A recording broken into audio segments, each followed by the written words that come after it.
আসসালামু আলাইকুম। কেমন আছেন বন্ধুরা? আমি বেশ ভালো আছি।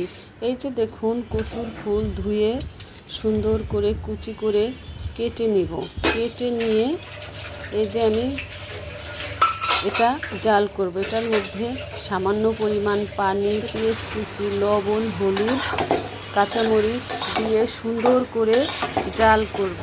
নাড়াচাড়া দিয়ে সুন্দর করে বেশ সময় ভরে জাল করব। জাল করে যখন দেখব যে সেদ্ধ হয়ে এসেছে, তখন জালিটি সুন্দর করে পানি ঝরিয়ে নেব।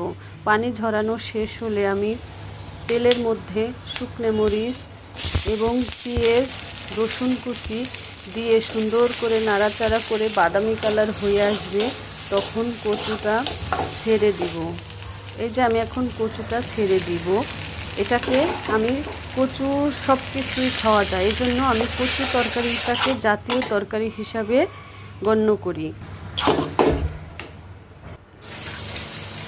কচুর তরকারিটা সব কিছুই অনেক মজা। এই যে দেখুন, আমার রান্নাটা প্রায় কমপ্লিট হয়ে গেছে। মনে হচ্ছে কি গরুর মগজ রান্না করেছি। এভাবে খেয়ে দেখবেন, সবাই ভালো থাকবেন।